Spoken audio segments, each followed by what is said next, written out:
नमस्कार दोस्तों। आज का ये सेशन कोई आम बातचीत नहीं होगी, कोई आम चर्चा नहीं होगी। ये एक महाअभियान होगा।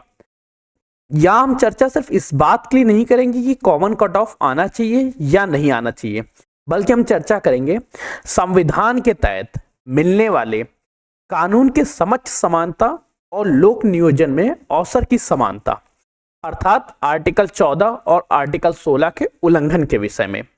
इस विषय में हमें क्या चर्चा करनी चाहिए, कॉमन कट ऑफ क्यों आना चाहिए, इसके कारणों के बारे में, साथ ही साथ ये जो कारण है इसके पीछे का रीजंस भी पता होना चाहिए कि अभी जो समस्याएं चल रही हैं वो समस्या क्या है, उसका निदान किस तरह से होगा। तो चलिए सेशन को स्टार्ट करते हैं। आप लोगों से एक हम्बल रिक्वेस्ट है, सेशन को शेयर करना और पूरा का पूरा देख के जाना। कोई भी इस सेशन को मिड में नहीं ड्रॉप करेगा, कोई मिड में छोड़ेगा नहीं। सेशन पूरा एंड तक देखना, लास्ट तक देखना और दोस्तों के साथ शेयर करके अपने विचारों को कमेंट में बताना। सबसे पहली बात, अभी एक व्यक्ति हैं मोनू पांडे जी, जिन्होंने योगी आदित्यनाथ जी से वार्तालाप की। इस विषय में बाद में चर्चा करेंगे। पहले बेटा बात करते हैं कि हकीकत में प्रॉब्लम क्या चल रही, अभी जो पेट का सिस्टम है इसमें समस्या क्या है। आप अप्लाई करते हैं, अभी तक छात्र को बिल्कुल भी नहीं पता है। अभी कुछ लोग बेटा लेखपाल का फॉर्म भर रहे होंगे पेट 2025 से, 28 तारीख लास्ट डेट, अगर आपने नहीं भरा तो भर देना, ठीक है। अभी जिस भी व्यक्ति ने लेखपाल का फॉर्म भरा है वो इस बात के लिए श्योर नहीं है कि उसमें शॉर्ट लिस्टेड होगा या नहीं होगा। मतलब आप तैयारी करें या ना करें, आप अंधेरे में तीर लगा रहे हैं। आपने केवल पीछे से बाढ़ निकाला और चला दिया अंधेरे में। मैंने लेखपाल का फॉर्म भरा है, अभी बेटा जो नोटिफिकेशन आया था उसमें लिखा था 0% से 0 मार्क्स से ज्यादा जिसके हैं सभी शॉर्ट लिस्टेड नहीं होंगे, सबको पता है। तो पहली चीज क्या है कि छात्र का रिजल्ट वो शॉर्ट लिस्टेड होगा या नहीं होगा, ये पूरी तरह डिपेंड करता है कितने कैंडिडेट्स अप्लाई करते हैं। पहले से कुछ भी डिस्क्लोज नहीं है, कट ऑफ पूरी तरह अंधेरे में चल रहा है। शॉर्ट लिस्टिंग होगी या नहीं होगी, कभी 15 गुना बोलते हैं, कभी 30 गुना बुलाते हैं, कभी 40 गुना, कभी 45 गुना, कुछ भी पता नहीं है। डिस्क्वालीफाई हो जाएंगे, मेन से बाहर होंगे या नहीं होंगे, कोई निश्चितता नहीं। एग्जाम फॉर्म फिलअप कर रहे नहीं कर रहे, मतलब एक स्टूडेंट्स जिस समय मेंस का फॉर्म भरे तो उसके मन में तो इतनी तो शंकाएं होती हैं। मेरे पास हजार हजार लोगों के चैट्स आ जाते हैं, सर मेरे मार्क्स इतने हैं, मेरा शॉर्ट लिस्टिंग होगा नहीं, मेरे प्री में इतने मार्क्स आ रहे थे, मार्क्स इतने थे। देखो मार्क्स की अलग चीज है, ठीक है, साथ ही साथ परसेंटाइल स्कोर भी, वो भी डिफरेंट तरीके से काम चल रहा, 0.4 डिजिट, 0.5 डिजिट।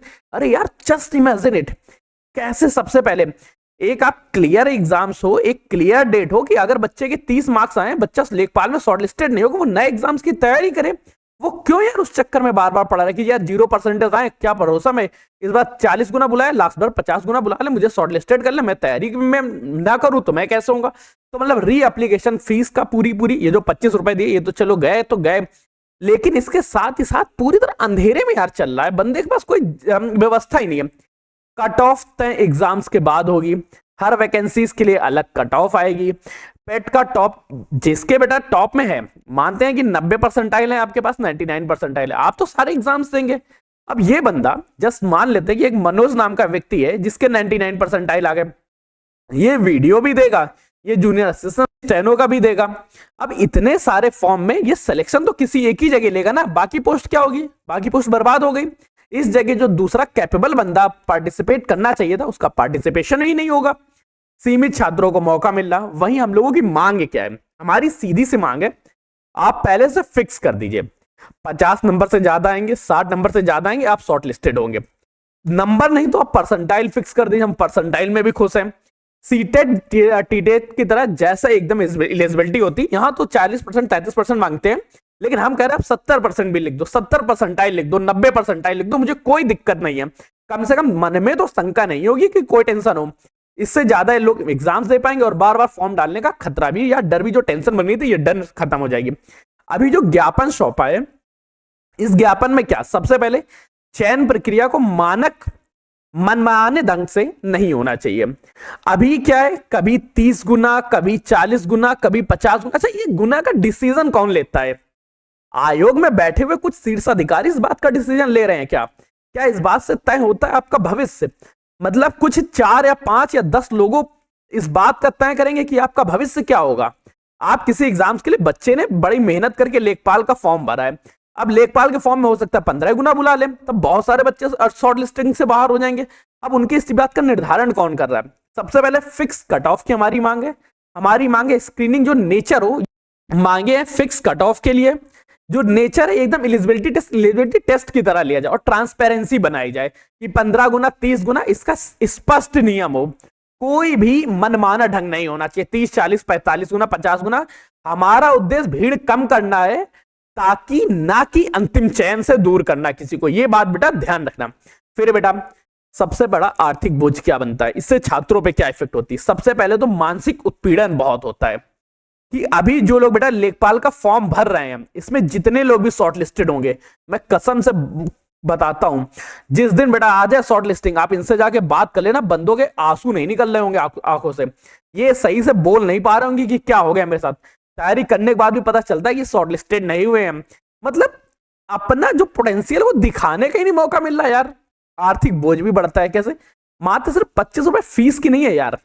बच्चा 25 रुपए फीस कोई भी दे देगा, नहीं देगा तो हम अपनी एकेडमी की तरफ से, मैंने इस बार भी आप लोगों में से बहुत लोगों से कहा था कि अगर आपको फीस की वजह से फॉर्म नहीं भर रहे तो आप हमसे कांटेक्ट कर लीजिए, हम आपकी तरफ से फीस भर देंगे।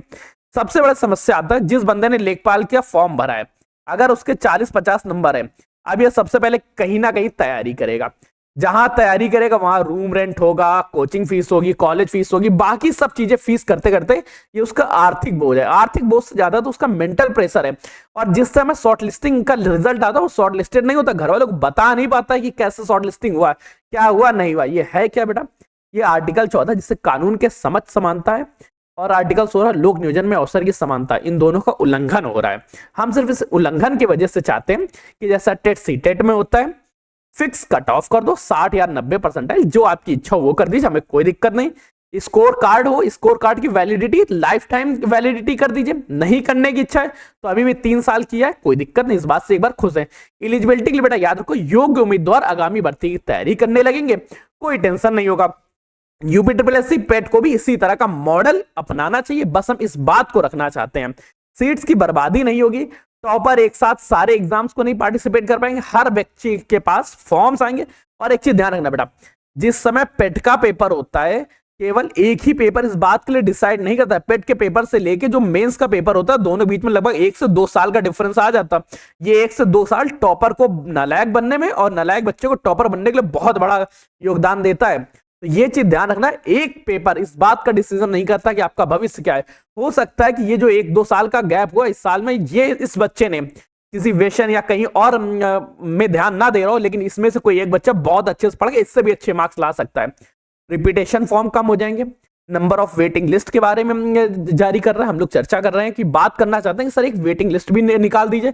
लास्ट टाइम आपको पता होगा कि लेखपाल में कई पद खाली चले गए, वीडियो में कई पद खाली चले गए, तो यार कम से कम एक बार जूनियर असिस्टेंट में भी पद खाली गए हम, यार कम से कम एक वेटिंग लिस्ट निकाल लो ताकि उन लोगों का सिलेक्शन हो जाए।